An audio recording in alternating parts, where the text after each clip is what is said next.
Hold on to your seats because what I'm about to reveal in this video could dramatically change your financial situation starting right now.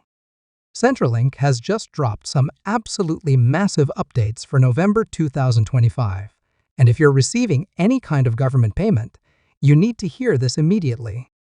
We're talking about changes that affect millions of Australians, from pensioners to job seekers, from students to carers, and if you don't know about these updates, you could be missing out on significant money or facing unexpected complications with your payments. So stop everything. Focus completely on what I'm about to share, because this information is time-sensitive and critically important. Welcome back to my channel, and if this is your first time here, you've arrived at exactly the right moment because we're diving deep into the most significant Centrelink changes we've seen in years. Make sure you hit that subscribe button right now and turn on the notification bell so you never miss crucial updates like this one. Trust me, staying informed about these government changes can literally mean the difference between financial stability and unnecessary stress. Now let's jump straight into these massive November 2025 Centrelink updates and break down exactly what they mean for you. Centrelink, which operates under Services Australia, is the lifeline for millions of Australians, providing essential financial support through various circumstances, including retirement, unemployment, disability, study, parenting, and caring responsibilities. But what most people don't realize is that the system is constantly evolving with new rules, payment rates, and compliance requirements. November 2025 has brought some of the most significant changes in recent memory, and understanding these updates is absolutely essential for anyone receiving or applying for Centrelink payments. Let's start with the headline news that everyone wants to know about: the substantial payment increases that have just been implemented across virtually all Centrelink payment categories. Due to persistent inflation and the crushing cost of living crisis affecting households across Australia, the government has rolled out indexation increases that go beyond the standard adjustments. Age pension recipients are seeing meaningful boosts to their fortnightly payments. For single pensioners, we're talking about an additional $22 to $28 per fortnight, which translates to roughly $600 to $700 extra per year. For pensioner couples combined, the increase is approximately $35 to $43 per fortnight, adding up to over $900 annually. These aren't just numbers on paper. This is real money that can cover essential groceries, medications, utility bills, or provide some much-needed breathing room in tight budgets. But the increases don't stop at the base pension rate. The critically important rent assistance component has seen one of the most significant boosts because rental costs across Australia have absolutely skyrocketed over the past 2 years. If you're renting in the private market and paying above certain threshold amounts, you're eligible for this additional payment, and the maximum rates have been increased substantially. In major cities like Sydney, Melbourne, Brisbane, and Perth, where rents have jumped 25 to 35% in some areas, this extra rent assistance is absolutely crucial for keeping people housed and preventing homelessness among vulnerable Australians on fixed incomes. Disability support pension recipients are also benefiting from these November increases. The DSP rates have been adjusted upward in line with pension indexation, meaning recipients are seeing similar dollar increases. What's particularly important for DSP recipients to understand is that beyond the base payment, there are numerous supplements many people don't even realize they're entitled to. The pension supplement helps with everyday expenses. The pharmaceutical allowance offsets prescription medication costs. The remote area allowance recognizes additional costs for those in isolated communities, and the telephone allowance helps with communication expenses.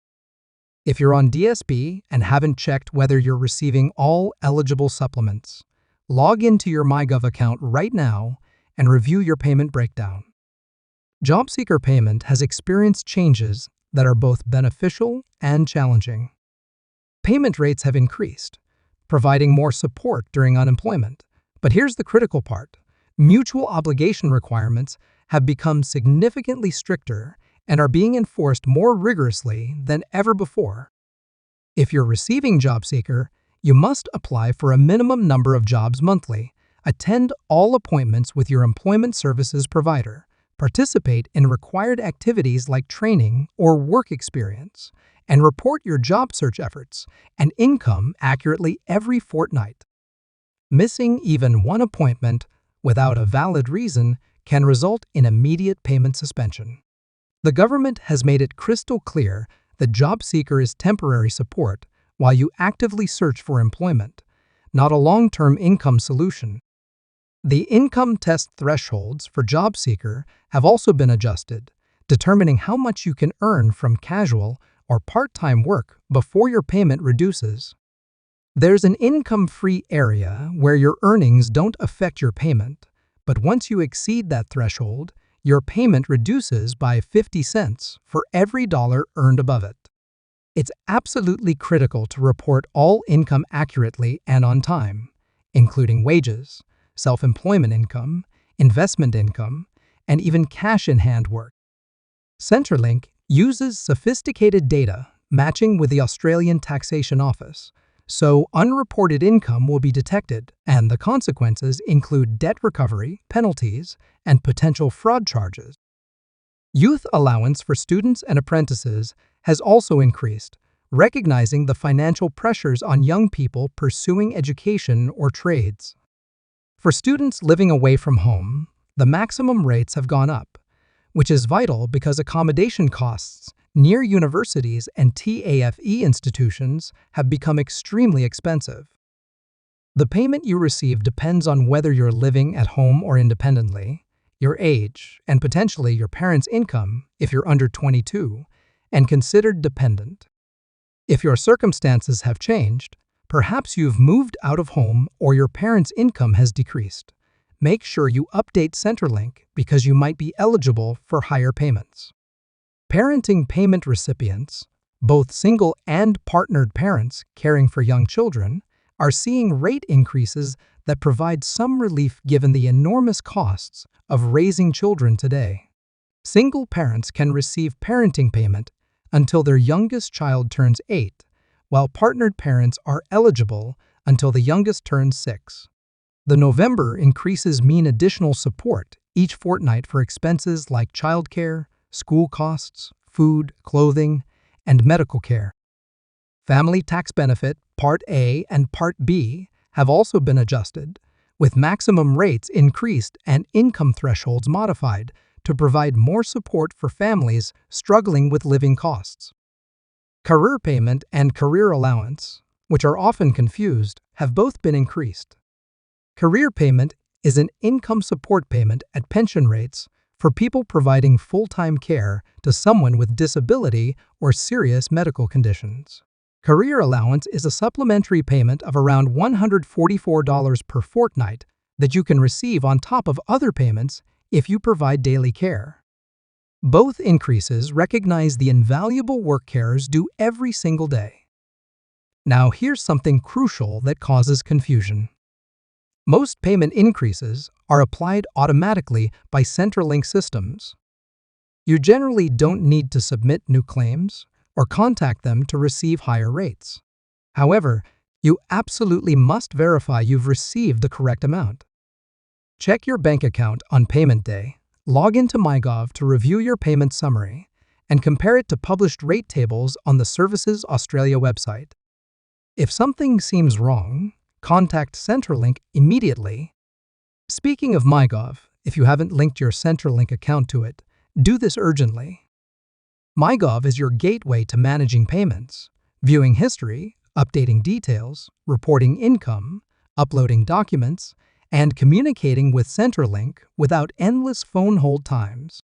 The Express plus Centrelink app provides the same functionality on your smartphone, making it incredibly convenient to manage everything on the go. There are critical mistakes you must avoid. First, failing to report changes in circumstances within 14 days. If your address, relationship status, income, living arrangements, or any significant life event changes, you must report it immediately. Failure results in overpayments you'll have to repay, often with penalties. Second, not reporting income correctly. All employment income, self-employment, investment income, and foreign income must be reported accurately. Third, missing appointments or failing to meet mutual obligations leads to immediate payment suspensions. Let me give you an important warning about scams. Whenever major Centrelink updates occur, scammers become extremely active. You might receive calls, texts, or emails claiming to be from Centrelink asking for personal information, passwords, or banking details. Let me be absolutely clear. Centrelink never asks for MyGov passwords, full banking details, including PINs, or threatens immediate payment cancellation unless you provide information. These are scams. Never respond, never click links, and always contact Centrelink directly through official channels if you're unsure about any communication. Concession cards are another valuable benefit many people underutilize. Pensioner concession cards and healthcare cards provide significant discounts on prescription medications, medical services, public transport, utilities, and various other goods and services. These savings can amount to thousands of dollars annually, so always carry your card and use it proactively. Understanding tax implications is also important. Most Centrelink payments are taxable income and must be included in your annual tax return. Services Australia issues payment summaries at year-end, and this information pre-fills into your tax return if you lodge online. Depending on your total income, you may owe tax, so consider having tax deducted from payments or be prepared to settle with the tax office. So what should you do right now? First, log into MyGov and verify you've received November increases. Second, review all personal information to ensure it's current. Third, understand and meet any mutual obligations. Fourth, check you're receiving all eligible supplements. Fifth, contact Centrelink if you have any questions or concerns.